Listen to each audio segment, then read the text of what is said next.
नमस्कार दोस्तों, मैं हूं राज शर्मा और आप देख रहे हैं हाईवे नाइट। तो चलें दोस्तों आज की कहानी के सफ़र पर। दोस्तों आज की कहानी जो हमें भेजे हैं ना, उनका नाम है प्रभात। प्रभात वैसे तो झारखंड के रहने वाले हैं, लेकिन उनका परिवार कोलकाता में बसा हुआ है। और ये जो घटना उनके साथ में घटी थी ना, 90 की दशक की बात थी, जब प्रभात जी का उम्र 22-23-24 साल के आसपास था और एक कंपनी में काम करते थे। फील्ड का काम था ज़्यादातर। अब कंपनियों से जा कर के चेक ले आना, डाक दे आना, ऐसा ही उनका काम था। अब प्रभात जी बताते थे कि उस काम में जब से लगा था, मैं तो बस ट्रेन का सफ़र ही करता रह गया था। मैं कभी मेल ट्रेन, कभी एक्सप्रेस ट्रेन, कभी पैसेंजर ट्रेन पर भी सफ़र करना पड़ता था। और उस रात की बात प्रभात जी बताते हैं, जब वो रात को मेरे साथ में उस ट्रेन के बोगी के अंदर में ये मेरे साथ में घटना घटी थी, जब मैं एक पैसेंजर ट्रेन पे सफ़र कर रहा था। अब पैसेंजर ट्रेन थी ना, रुक रुक के चल रही थी और एक स्टेशन से पहले ही आउटर सिग्नल पर काफ़ी देर से खड़ी थी। अब मैं उस टाइम नींद में था। जब काफ़ी देर तक ट्रेन चली नहीं, तब मेरी आँख खुल गई। मैं देखने लगा, अंधेरे में हर चीज़ साफ साफ दिखाई नहीं दे रहा था। मुझे स्टेशन का पता नहीं था कि कौन सा स्टेशन आगे है।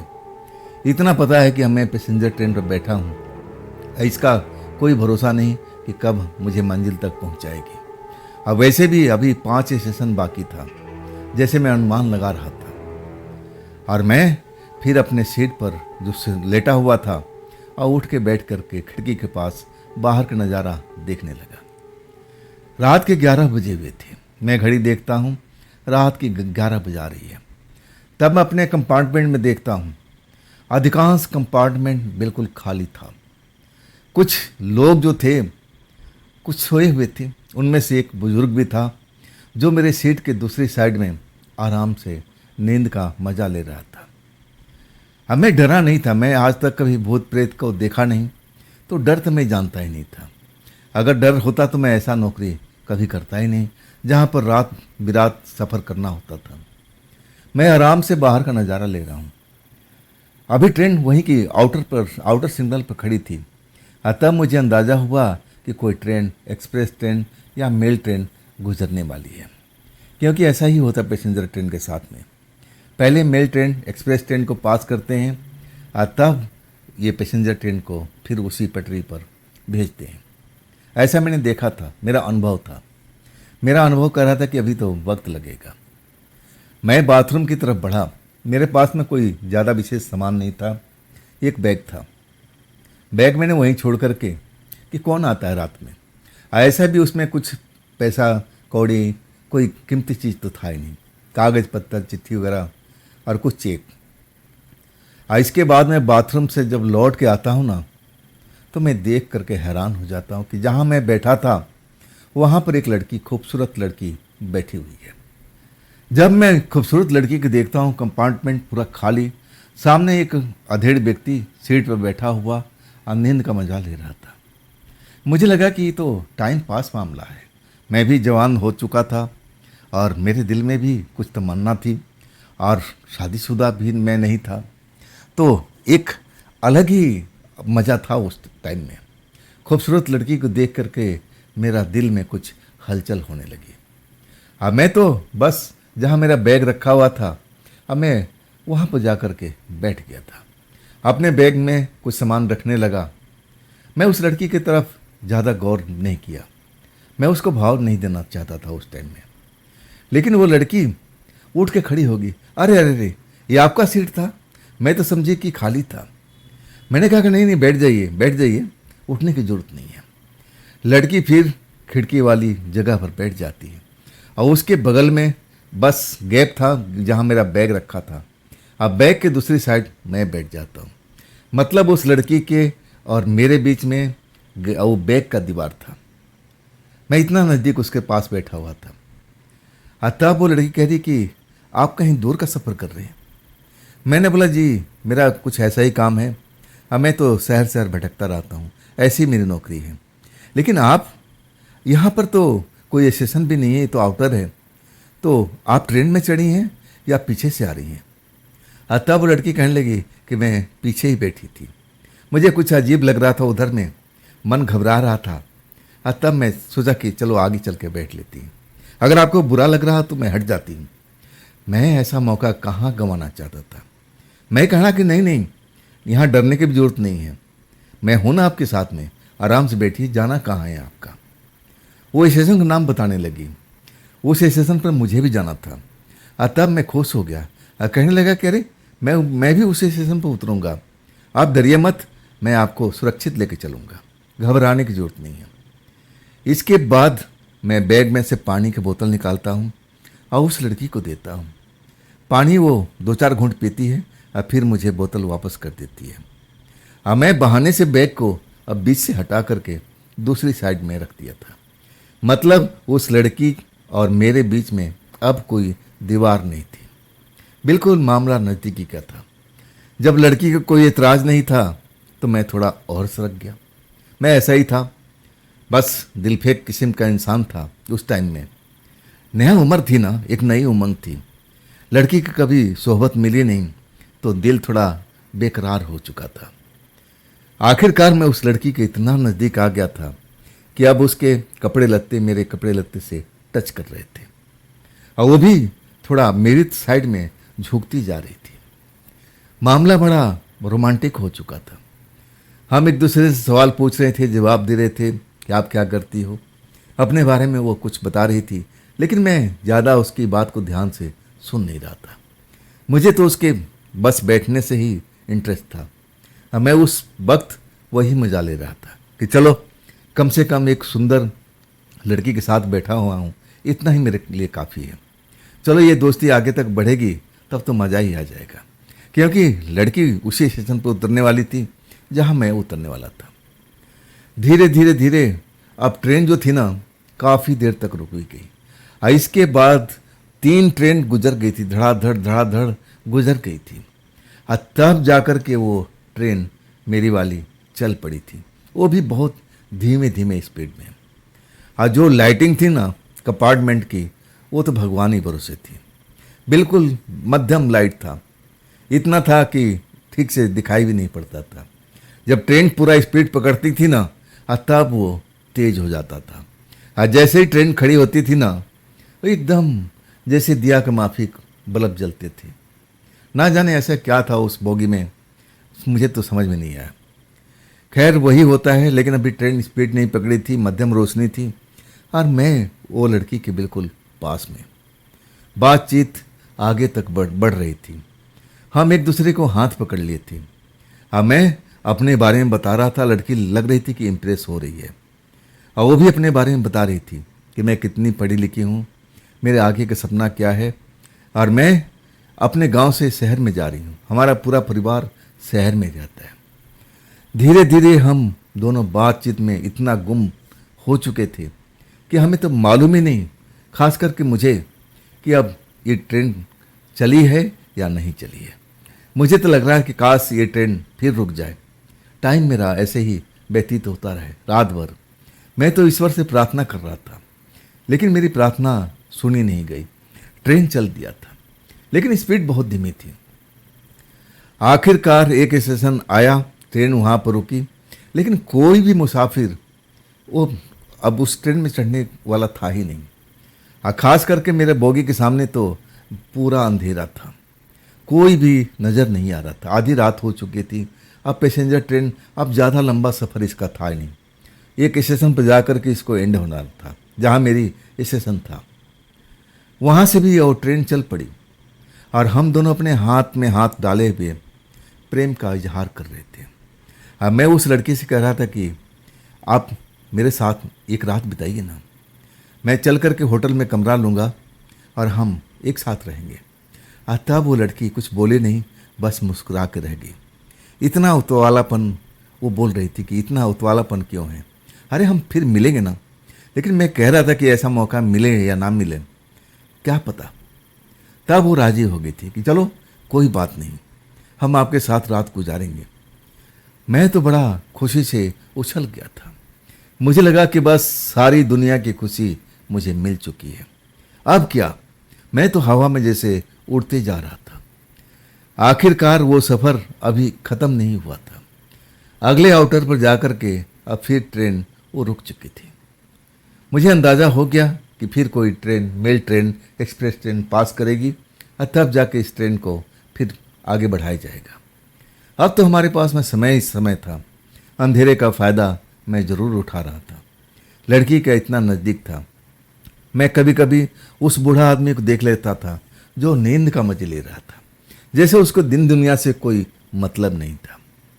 और इधर जो मेरी अब प्रेम की लहरें थी, अब वो तो उठान मार रही थी। मुझे लगा कि बस मेरा स्टेशन आ जाए और फिर हम एक होटल में जाएं और रात गुजारें। बस मेरी तमन्ना यही थी। लेकिन ऐसा अभी कुछ होने वाला नहीं था। मुझे लग रहा था कि ना जाने कब ट्रेन पहुंचेगी, कहीं ये सुबह ना हो जाए, क्योंकि आधी रात हो चुकी थी और अभी हमारा मंजिल का पता नहीं था। बूढ़ा बीच बीच में खांस रहा था। जो मेरे सामने अब वो लेटा हुआ था ना, नींद का मजे ले रहा था। कभी कभी वो खांसने लगता था, लेकिन वो अपनी आँख खोलता नहीं था। आंखें बंद करके और खांसता, अब फिर नींद का मजे लेने लगता। जब हमारी स्टेशन पर जो आउटर सिग्नल पर ट्रेन रुकी हुई थी, बिल्कुल वो भी जगह बिल्कुल सुनसान थी। आसपास में कोई बस्ती ना कोई गांव, बिल्कुल खेत खलिहान, सब कुछ ऐसे ही नजर आ रहा था। अब मैं ऐसा ही अब देख रहा था बाहर का नज़ारा और लड़की के पास बैठा हुआ कि कब मेरा स्टेशन आए, कब मेरा स्टेशन आए। मैं तो बहुत बेकरार था। शायद वो लड़की भी बहुत बेकरार थी। वो भी कह रही थी कि ट्रेन पता नहीं कब चलेगी कि नहीं चलेगी, कहीं सुबह ना हो जाए। मुझे भी ये शंका थी कि कहीं मेरा भाग्य धोखा ना दे दे। ऐसे मौका कभी कभी मिलता है, हमेशा नहीं मिलेगा। इस मौके को मैं गंवाना नहीं चाहता था। मैं उस लड़की को हाथ को पकड़ रखा था अपने हाथों में मजबूती से, और अचानक मुझे कुछ महसूस हुआ, गर्मी से महसूस हुआ, जैसे मैं पसीने से नहाते जा रहा हूँ। हालांकि वो गर्मी का मौसम नहीं था, हल्की हल्की ठंड थी। अब मुझे ठंड लग भी रही थी और उस टाइम मैं पसीने से नहा चुका था। मुझे लगा कि ऐसा मेरे साथ में क्या हो रहा है, गर्मी क्यों लग रही है। मैं लड़की की तरफ देख रहा, उसको पसीना नहीं आ रहा था। मतलब ये जो मेरे साथ में हो रहा था, मेरे साथ में, उस लड़की के साथ में नहीं। और लड़की मुझसे पूछ रही थी कि क्या बात है, कुछ घबराहट, कुछ बेचैनी, ऐसा क्यों आप ऐसे कर रहे हो। पसीने देख रही थी मेरे चेहरे पर। क्या हो गया आपको, ऐसा क्या हो रहा है। मैंने बोला कि पता नहीं क्यों मुझे पसीना निकलता जा रहा है, ना जाने मेरे दिल तेजी से धड़क रहा है। उसी वक्त कुछ बोलती और उससे पहले जो बूढ़ा नींद का मजे ले रहा है उठ करके कब बैठ गया और हमारी तरफ कब से देख रहा था, मैं तो उसकी तरफ देखा भी नहीं था। अचानक जोर से चिल्लाता है, ये सब यहां पर क्या हो रहा है। जब मैं उस बूढ़े की आवाज सुनता हूं ना, मैं लड़की का हाथ छोड़ देता हूं।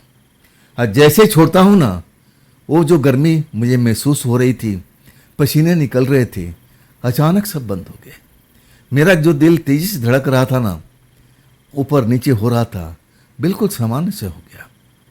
और तब मैं देखता हूं कि आखिर बूढ़े को क्या हो गया, बूढ़ा क्यों नाराज हो गया। हम लोग से बोल रहा था या किसी और से, लेकिन वहां पर तो हम ही थे, मैं और वो खूबसूरत लड़की।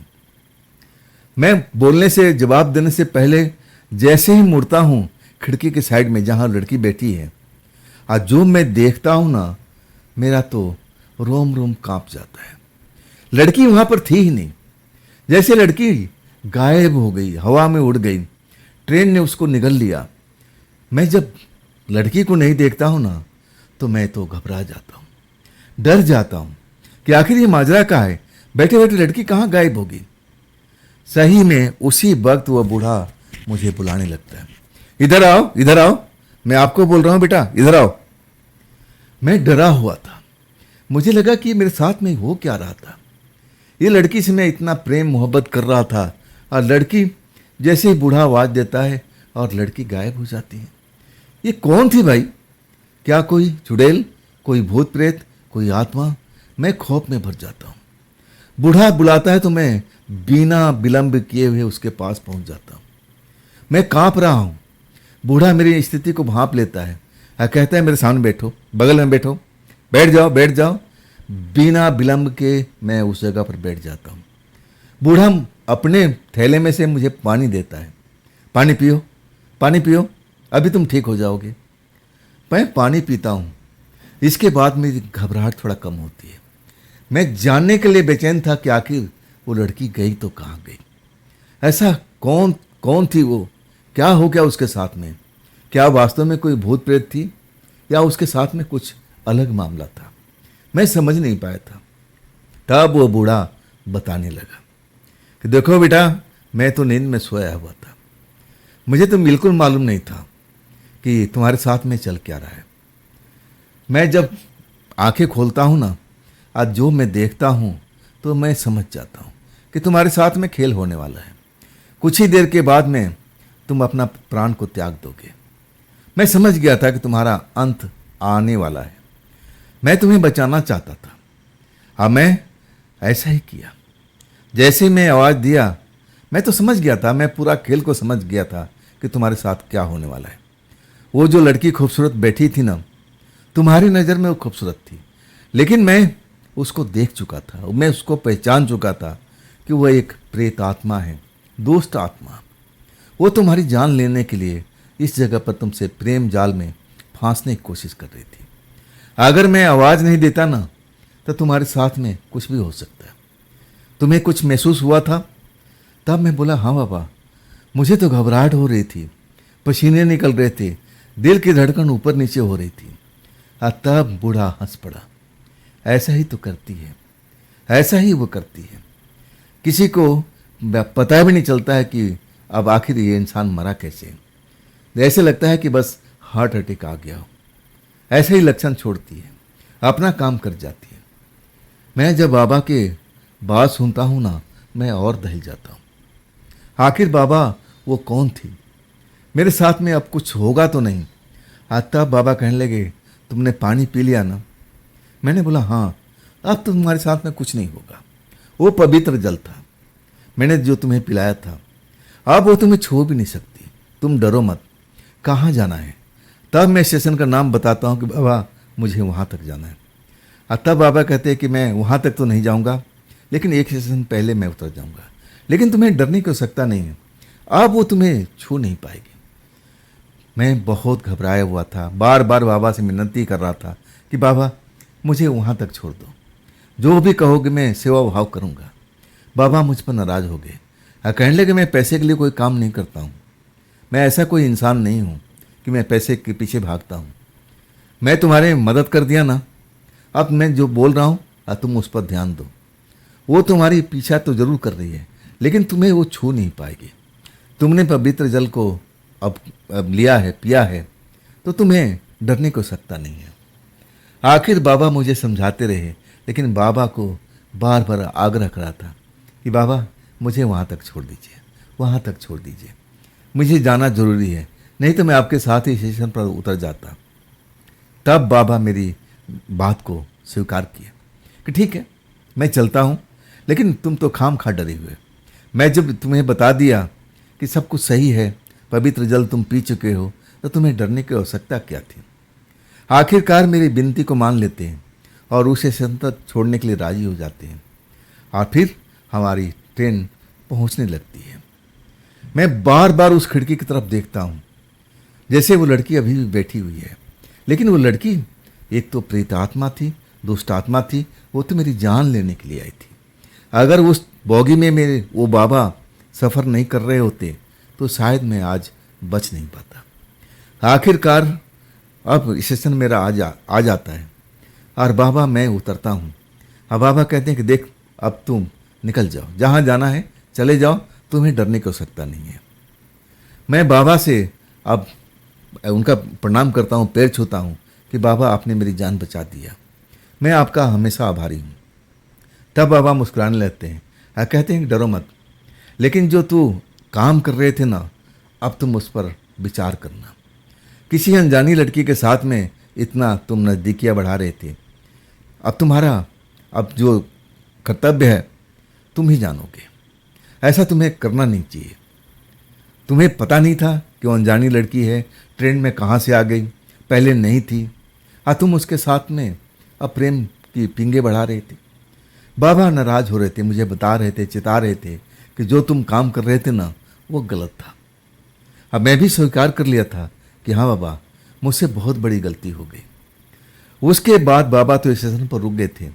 अब मैं स्टेशन से बाहर निकल करके एक लॉज में शरण ले लिया था। हाँ, सारी रात मैं डरा रहा। लॉज में था, लेकिन खिड़की कभी कभी बजती थी। मुझे लगता था कि वो लड़की मेरे लॉज के बाहर अब उस खिड़की को खटखटा रही है कि मैं उस खिड़की को खोलूं और मेरे कमरे में आ जाए। जब पूरा दिन निकल गया, सुबह हो गया, तब मैं चैन के सांस लिया था। ऐसा नहीं हुआ कि उसी रात में डर रहा, मैं कई रात तक डरता रहा। बाबा के समझाने के बाद जब भी मुझे ऐसा खटका लगता और मैं एकदम खौफ में भर जाता कि वो आसपास में है, आवाज़ आई है। लेकिन धीरे धीरे सब कुछ सही होता गया। वो जो डर था ना मेरे अंदर बैठा हुआ, वो बाहर निकल चुका था। इसके बाद तो मैंने कसम खा ली कि रात को सफ़र तो बिल्कुल नहीं करूँगा, और वो भी ऐसी ट्रेन में, और ख़ास करके अनजानी लड़की से तो कभी दोस्ती बढ़ाऊंगा ही नहीं। और आज भी मैं ऐसा ही करता हूँ। हालांकि मैं पारिवारिक व्यक्ति हूँ, शादीशुदा हूँ, बाल बच्चे वाला हूँ, लेकिन मैं अपनी गलती को कभी उसके बाद कभी दोहराया नहीं। तो दोस्तों, ये थी आज की कहानी प्रभात जी की। ये कहानी आपको कैसी लगी कमेंट में ज़रूर बताइएगा। दोस्तों, अगर आपके पास भी ऐसी कोई घटना है जो आप मुझे बताना चाहते हो, तो आप मुझे इंस्टाग्राम, मेरे व्हाट्सएप नंबर पर, मेरी मेल आईडी पर अपनी घटना, अपनी कहानी को आप मुझे भेज सकते हो। दोस्तों, ये भी चैनल आप ही का है, तो इसको भी अपना प्यार दीजिए, लाइक कीजिए, सब्सक्राइब कीजिए और अपने दोस्तों को शेयर कीजिए। अब फिर हम मिलते हैं ना कल की रात इसी चैनल पर, इसी टाइम पर। आप लोग अपना ख्याल रखिएगा। नमस्कार।